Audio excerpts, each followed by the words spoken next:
Hello, আসসালামু আলাইকুম। আরও নতুন একটি ভিডিও নিয়ে এলাম। আই হোপ আপনাদের কাছে ভালো লাগবে। আর এই যে দেখতে পাচ্ছেন ফাহমিদা আপুর ফ্রেন্ডস ক্লাব থেকে এই জাকারান্ডার পার্টিটি করেছে। আসলে সবার কাছে কিন্তু খুবই ভালো লাগছে। আর এই যে প্রধান অতিথি ছিলেন তৃষা আপু হচ্ছে ফাগুন হাওয়ার ওনার। উনি আরেকটা গ্রুপে আছেন, ওনার গ্রুপও সবাই জানেন, সবাই পপুলার গ্রুপ। আপুকে অসংখ্য ধন্যবাদ এই অনুষ্ঠানে এসে অনুষ্ঠানটি সুন্দর করার জন্য। আসলে একটা গ্রুপে যখন অনুষ্ঠান করা হয় সবাই ওয়ান ডিশ করে নিয়ে আসে বিভিন্ন আপুদের হাতের খাবার। আসলে অসাধারণ ছিল সবার হাতের রান্না বান্না। আসলে খাবার খাওয়াটা বড় সাবজেক্ট নয়, সবাই যখন একসাথে হওয়া হয় তখন কিন্তু আমাদের বাংলাদেশি একটা ভাব চলে আসে, যেহেতু আমরা বাংলাদেশি সবাই একসাথে হই। যেহেতু অস্ট্রেলিয়াতে সবাই বিজি থাকে, ব্যস্ততার ফাঁকে স্যাটারডে সানডে কিন্তু একটু ছোটোখাটো প্রোগ্রাম করা হয়। আর দেখতে পাচ্ছেন সব আপুরা কিন্তু অনেক আনন্দ করছে এবং অনেক মজার খাবার রান্না করে নিয়ে এসেছে অনেক কষ্ট করে। সব আপুদেরকে অসংখ্য ধন্যবাদ, সবাই এসে অনুষ্ঠানটি অনেক সুন্দর করেছেন। আর বিশেষ করে ফাহমিদা আপুকে তো অসংখ্য ধন্যবাদ, আপু এত সুন্দর আয়োজন করেছে, সবার কাছে ভালো লেগেছে। আপু আপনার জন্য অনেক ভালোবাসা।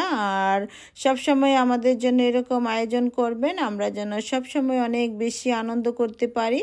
যেহেতু আমরা বাংলাদেশি মানুষ, আমরা সবসময় আনন্দপ্রিয় মানুষ, সবসময় অনুষ্ঠান আড্ডা গল্প আমাদের কাছে কিন্তু খুবই প্রিয়।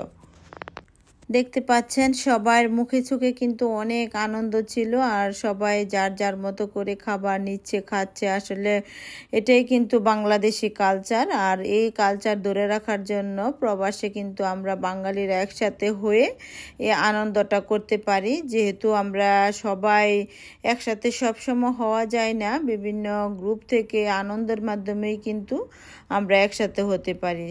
সেরকমই ফাহমিদা আপুর গ্রুপ ফ্রেন্ডস ক্লাব, এই গ্রুপ থেকে সবাই এসেছে। আসলে অনেক আপুরা আসতে পারেন নাই, যারা আমরা সবাই কিন্তু আপনাদেরকে মিস করেছি। আর যারা এসেছেন সবাই তো আমরা একসাথে এনজয় করেছি, অনেক মজা হয়েছে, খাবার দাবারও অনেক মজা ছিল, সবাই অনেক মজা করে খেয়েছে। তো আপনাদের সবার কাছে কেমন লাগছে আমাদের এই অনুষ্ঠানটি? যদি ভালো লেগে থাকে তাহলে অবশ্যই আমার কমেন্ট বক্সে লাইক, কমেন্ট এবং শেয়ার করতে ভুলবেন না। আমরা যারা প্রবাসে থাকি আমরা কিন্তু আত্মীয় স্বজন ছাড়া যে আনন্দগুলো করা হয়, এসব আনন্দ করলে কিন্তু আপনি সব কিছু ভুলে থাকতে পারবেন। আর নিজেরকেও অনেক বেশি ভালো লাগবে, কারণ ভালো লাগাটা কিন্তু এক একজনের এক এক রকম। কেউ দেখবেন লোকজনের সাথে আড্ডা দিতে পছন্দ করে, কেউ আবার বই পড়তে, কেউ আবার মানে এক একজনের আনন্দ এক এক রকম। তো আমি ভালোবাসি সবার সাথে আড্ডা গল্পে মেতে উঠতে, আর সব সময় সবার সাথে খুব আনন্দ করতে খুব ভালোবাসি। বাইরে বেড়াতে যেতে সব মিলিয়ে কিন্তু আমার ভালো লাগাটা মানে যেগুলা ভিডিওতে দেখতে পাচ্ছেন এগুলোই আমি লাইক করি। সবার সাথে ছবি ওঠানো, ভিডিও করা, সবার খাবার দাবার সবাইকে নিয়ে একসাথে খাওয়া, এগুলা খুবই পছন্দ বাংলাদেশি মেয়ে হিসেবে। আর দেখতে পাচ্ছেন বাচ্চারাও কিন্তু অনেক আনন্দ করছে। আসলে এগুলো থেকে কিন্তু বাচ্চারা অনেক কিছু শিখতে পারে, সামাজিকতা এবং বাংলাদেশি কালচার। ভিডিওটি উপভোগ করতে থাকুন, আশা করি সবার কাছে ভালো লাগবে। গুনে আপুগুলা খুব কাজ করছে। হ্যাঁ জানলে যেটা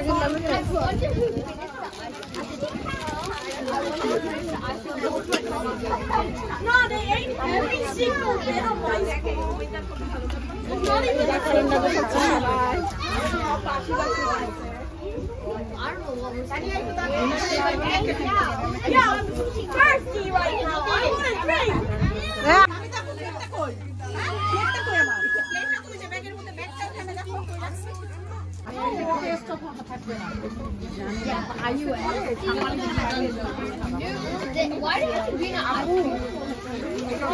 They could have opened it and said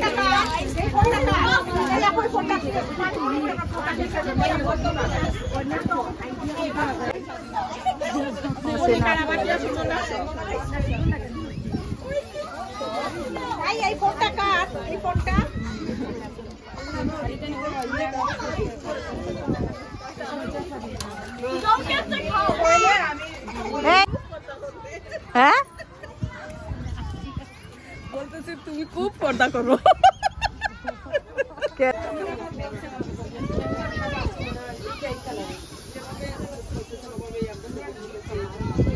সব বোনেরা তুলি, আমার তো বোন নাই, সবাই বোন।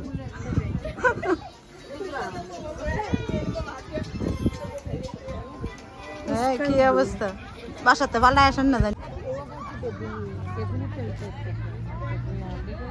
এটা তোমার কাছে লাগে ডিপ আকাশী, এটা কি জাকারান্ডা না, এটা স্কাই ব্লু না, না এগুলো স্কাই ব্লু আর বের হয় না তেমন। যদি দেখি তো অনেকদিন পরে না, আমি অত বেটে আপু বসেন আপনারা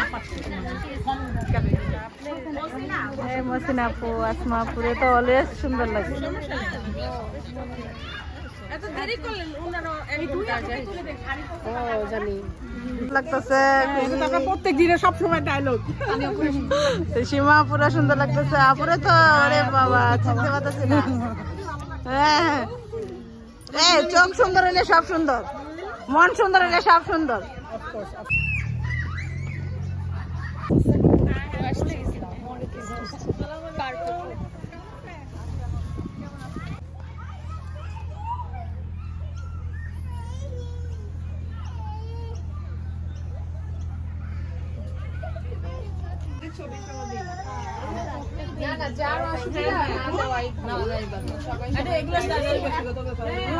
ওই ইয়ে করেন, ওই ওই যে জায়গায় আমরা সরে আসছি এই ভিডিওটা ছোট করে কেটে দিয়ে শুধু ওই ওটুকু দিলেই হবে না। মামা কিছু করবে না। আল্লাহ আমাকে দিয়ে না, আমারটা কল দিবেন। নামাজের মধ্যে সালাম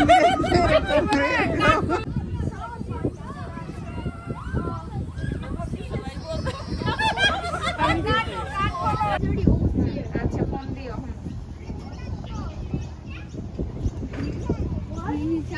ছবি তুলছেন?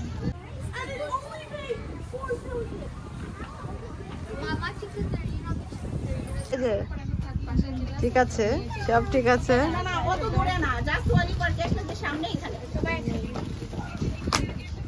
কেমন আছেন?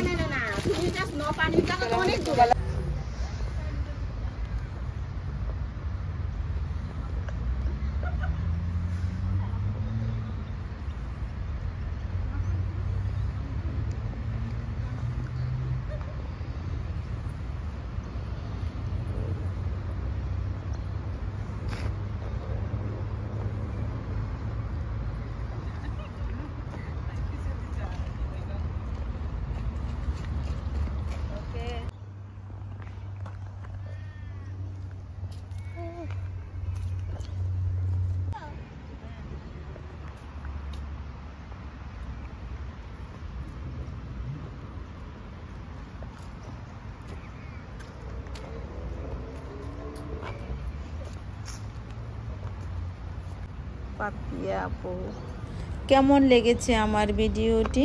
যদি ভালো লেগে থাকে লাইক, কমেন্ট এবং শেয়ার করতে ভুলবেন না। প্রতিদিন নতুন নতুন ভিডিও পেতে হলে আমার ইউটিউব চ্যানেলটিকে সাবস্ক্রাইব করুন। আর যদি ফেসবুক পেজ থেকে দেখে থাকুন তাহলে অবশ্যই ফলো দিতে ভুলবেন না। তো সবাই নিজের জীবনকে অনেক সুন্দরভাবে উপভোগ করবেন আর নিজের যা করতে ইচ্ছে করে তাই করবেন। আসলে যেগুলো কাজ করলে আপনি মানসিক শান্তি পান, জীবনে ছোট ছোট ভালো কাজ করতে চেষ্টা করবেন। তো সবাই ভালো থাকবেন, নিজেকে অনেক বেশি ভালো রাখবেন। নিজেকে ভালো রাখতে পারলেই কিন্তু পরিবারকে ভালো রাখতে পারবেন।